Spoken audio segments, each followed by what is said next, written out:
places that I went to are on the slides that will come up now. And I went in search of inspiration to soak up the energy of the world, so that somehow I feel that if you go to places and mix with the people, somehow you take some of the energy with you. And I wanted to bring into the book. And I was writing it on the move as well. I sincerely hope you'll enjoy reading the novel as much as I did when I researched it and wrote it. On this, Keith, can we go back?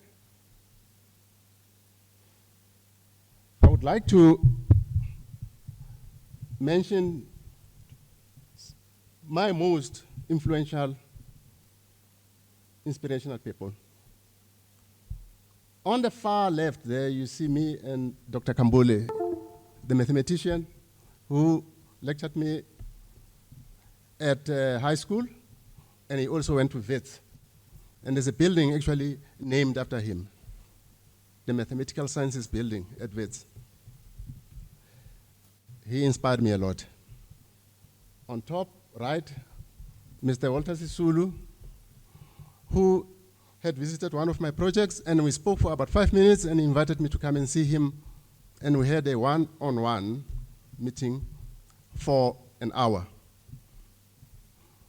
And the ways that I remember when I did this book here was when he said, should your country call you, answer the call. I didn't know what he meant. I didn't know what he meant at the time. That was before I met Conchetta on the right there.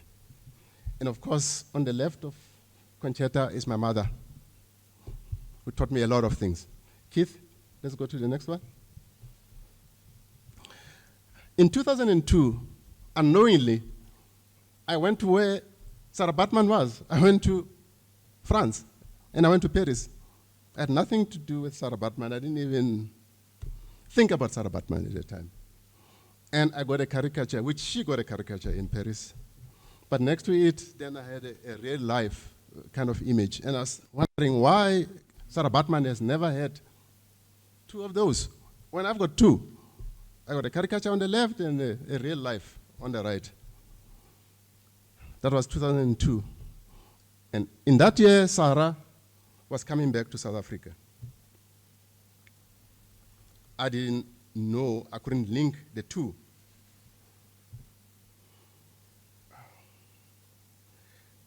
I would like to share with you the places that I went to in search of inspiration. Now, can you recognize where that is? Anyone? That's Abu Dhabi. I went there just to soak up the energy. Slide number 2. I'll show you most of these places. I'll just go over them quickly. In my travels, I met my dear friend there, Alberto Neto, who's a nephew of Agostino Neto in Angola. So he invited me to go and visit him with his wife there. We talked a lot about Africa and the world. And he also wrote a book. You can see the book that he's holding in his hand. So he encouraged me, go ahead, my friend. Keith?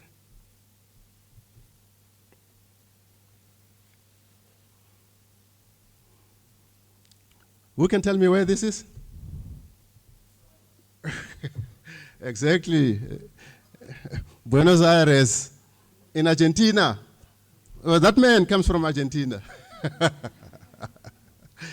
So I went there, I soaked up your energy there as well. Eduardo? Another one? Keith, can you just go back to the previous slide? Sorry. Eduardo, tell me, what is that flower there?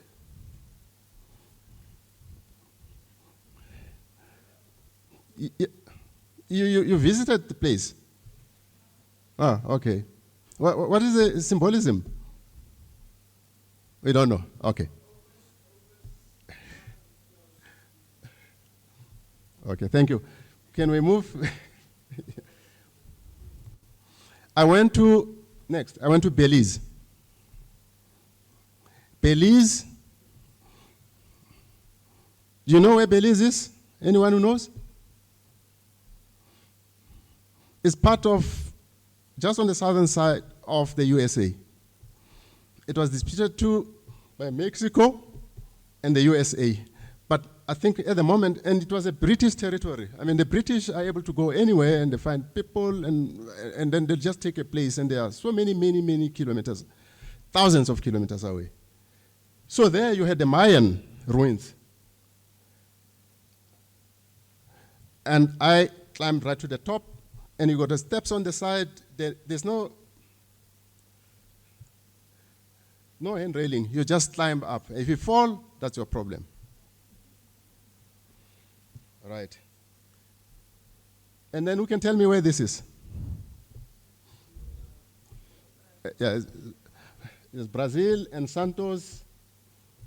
I met some friends there. You can see we're holding a Brazilian flag. We went to Christ the Redeemer as well. And they're showing us there, they were talking about how the north of America is actually clamping down on the south of America economically. You can see there. And I was able to meet Pele in Santos. And then those are the steps there, the steps which were made famous by a Chilean artist as a tribute to the Brazilian people, where I'm standing there with my glasses, and you see a lot of people there. Another one, please. Then, well, I thought, I'm writing about Napoleon. Perhaps it's a good idea to go to Corsica. Go and meet the man himself, so I can soak up some of his energy. And that's exactly what I did. And of course, it meant that I had to go to all the other islands like Cagliari and the other ones that are just not too far away from it. Another one, Keith? Then I also went to Cozumel, which really belongs to Mexico. And I also found the ruins there, and I soaked up the energy there. And I went to Cancun,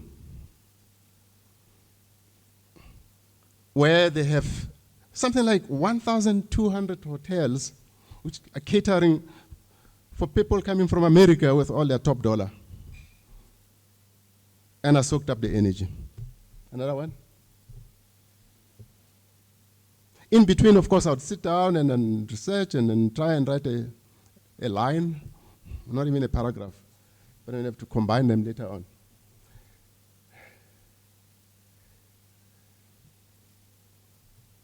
Here, I was in Croatia.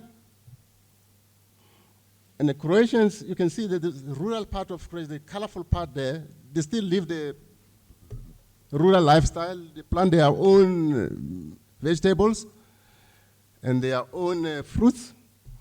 They don't want all the stuff that we get in the shopping centers.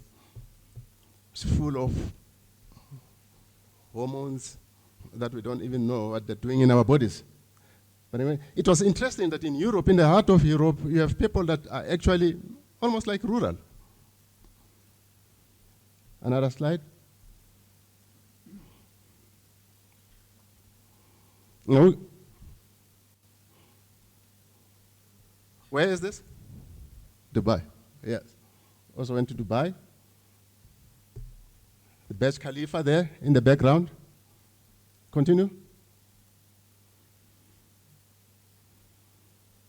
I also went to Egypt. And you see security Egyptian style. You can see there, almost in the center there, where they've got snipers. If you're a criminal, that's how they deal with you. And then we went to the pyramids, Luxor, and the Nile, and some of residential areas that we saw above there. And here on the right here, I'm just showing just how large that place is. It was a desert, but because of the Nile, it's so fertile. Another one.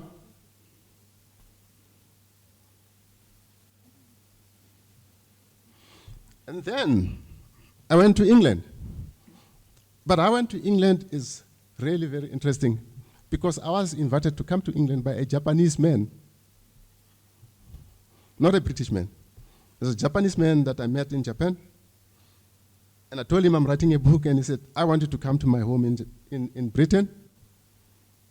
And there, I'm standing with him over there. And in the middle there, well, over there, I'm standing in front of Buckingham Palace. And I'm with Chiho, who was my guide in England. She took me to where Sarah Bartman was supposed to have been taken and displayed according to conventional history. Her name is Chiho. And then, you see, I'm with the family there, and I gave them some African products that are curio products, and we're just displaying them. Piccadilly Street is where Sarah Bartman stayed. And then there was this Piccadilly Circus where she was supposed to have been displayed as well. There is a sign, the Thames River. The Thames River, which she probably drank the water from there. At that particular time, it was quite a filthy river because they had not, I mean, the latrines only invented not long ago, less than 200 years ago, latrines. I mean, the toilet was invented.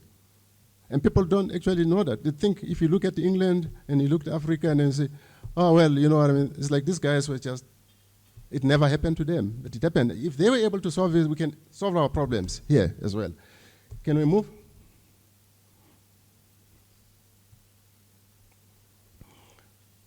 Who can tell me where that is?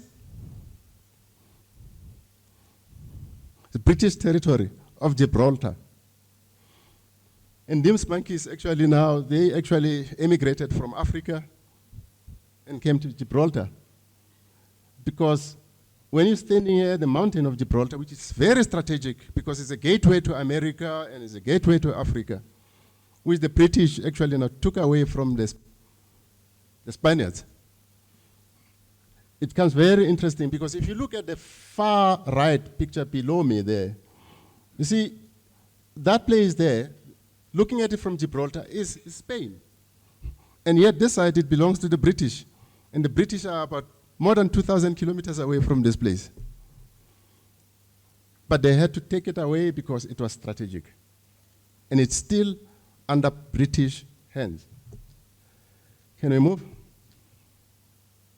The reason why I am showing you this is that Sarah, on her journey to England, in my story, she stops here at Gibraltar. And she talks about Gibraltar. She gets the information from her husband. In my book, I am marrying Sarah Bartman to a British military officer who is a surgeon as well. And that's why she's getting most of her knowledge about the world. This is in Greece, the Parthenon. We can continue. As we know, I didn't actually want to have this slide here, but I mean, we got it here. I actually wanted to, as I was writing the book, I was building a house as well to dedicate it to Sarah Bartman, which is complete now.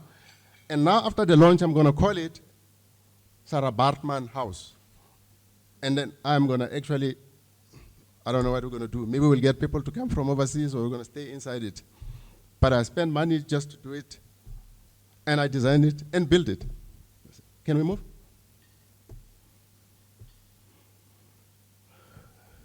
And this is India. See the Taj Mahal there. We soak up the energy as well there. Can we continue another one?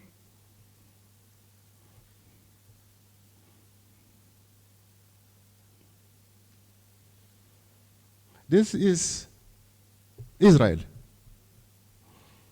Also went to Israel, as you know, all the religious people we always go to Israel, and I went to soak up the energy there. Now, I went there not as a believer, not as a believer, but I'll confess here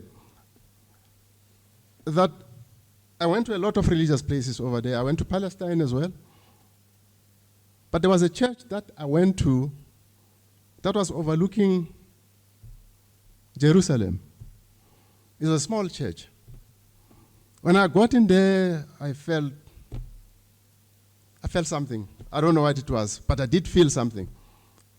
And I felt something as a skeptic, by the way. So I don't know what it was, but